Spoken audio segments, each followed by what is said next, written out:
This example is yet another second order constant coefficient linear inhomogeneous ODE.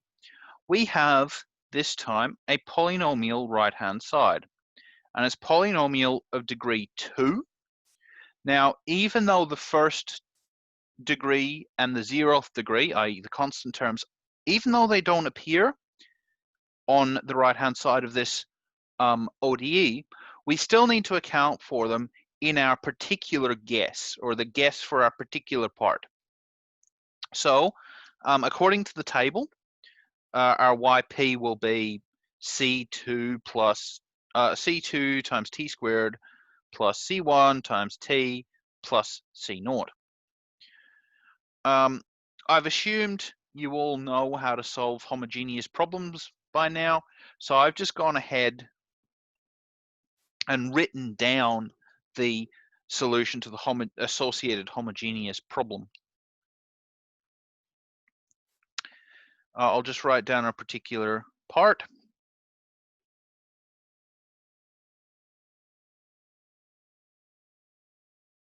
Okay, that's our particular guess. And now we're going to plug in y equals yh plus y particular into our solution. Now, obviously we're going to need y double dash and y dash. So I'm going to start differentiating them. However, I know that I don't really have to consider the homogeneous part here, because that's always going to go to 0. I'll kind of carry it through, but not entirely. You'll see what I'll do. Y dash is equal to y homogeneous dash plus the first derivative of y particular. So that's 2c2t plus c1, the t disappears, and the constant term disappears. Y double dash equals y homogeneous double dash plus 2c2, and c1 disappears. Okay, now I'm going to substitute this in here. This goes in there as well.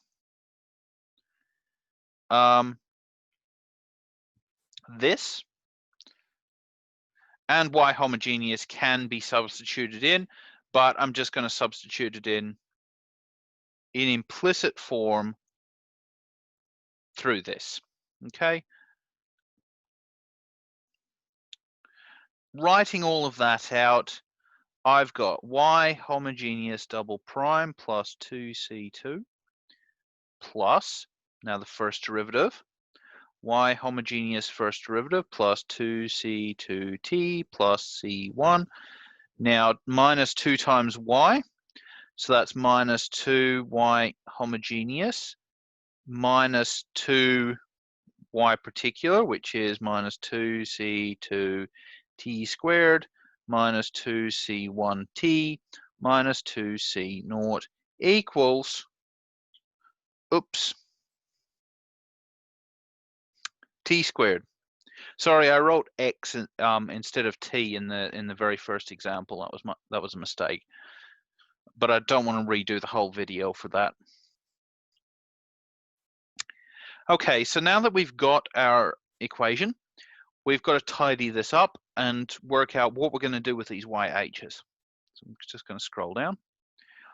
Let's rearrange this and group the terms in some natural way. Y double prime h minus 2yh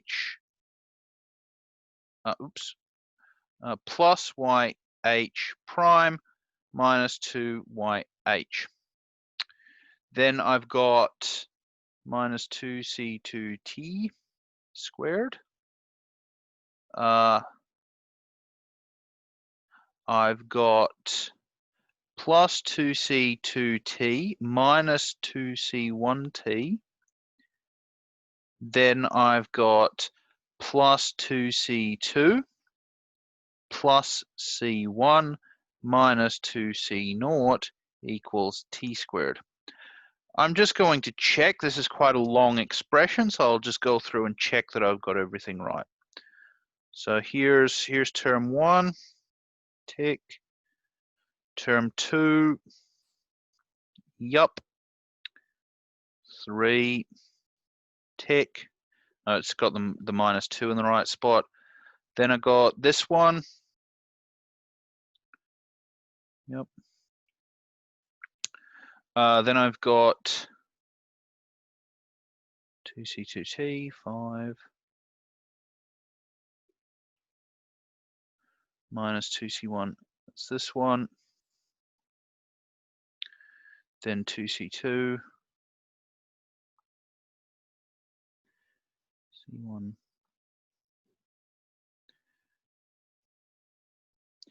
All right, and then the T squared on this side. Okay. What we have to do is we have to recognize that this is the associated homogeneous problem. I just wrote down the solution of the associated homogeneous problem. I didn't write down the homogeneous problem, so I'll do that now. The associated homogeneous problem is this. We can see and we know that this equals 0, right? So this is the homogeneous problem, and so it's equal to 0. So we can just discard that, and then we're left with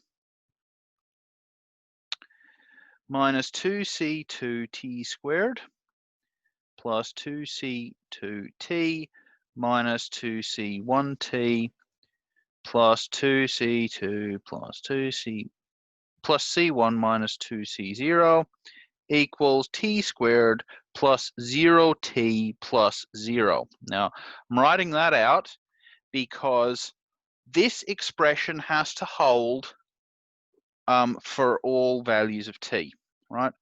There's no way that a t term can cancel with a t squared term. That just doesn't work. We call this equating powers. Equate powers of t. So we look for the t squared term on the left-hand side. We've got minus 2c2 t squared. That's got to be equal to the t squared term on the right, which is just t squared. We look for the t term on the left-hand side of the equation. 2c2t minus 2c1t, that's equal to 0t on the right-hand side. Finally, we look at the constant term, 2c. That's like t to the 0, 2c2 plus c1 minus 2c0 equals 0.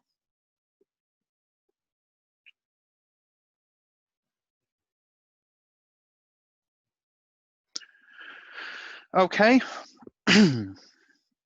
so this is now fairly easily solved.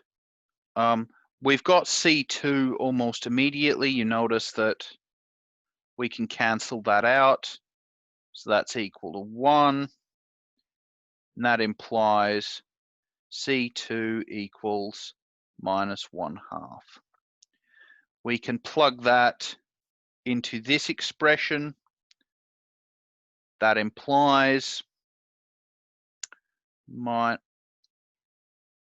after we cancel the t, right, that's still 0. That implies minus 1 minus 2c1 equals 0.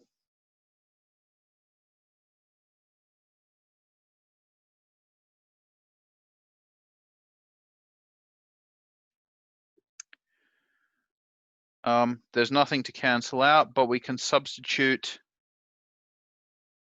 C1 and C2. So that's minus 1 minus 1/2. So that's minus 3/2 minus 2c0 equals 0. C naught equals minus 3 over 4, I believe. So that gives us minus 3 halves. Take that over to that side, divided by minus 2. Yep. And let me just check my solution against the published one.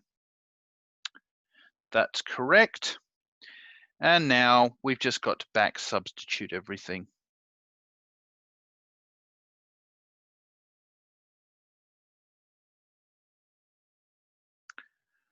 So our y equals y homogeneous, which was a e to the t plus b e to the minus 2t. Then we've got plus c2, which is minus a half t squared, minus a half t minus 3/4. Right, so that's our homogeneous part, and this is our particular part. At this point, we still don't know A and B, and if we had initial or boundary conditions, we could substitute the initial or boundary conditions in and solve for A and B. But we'll just have to be content with the general solution here.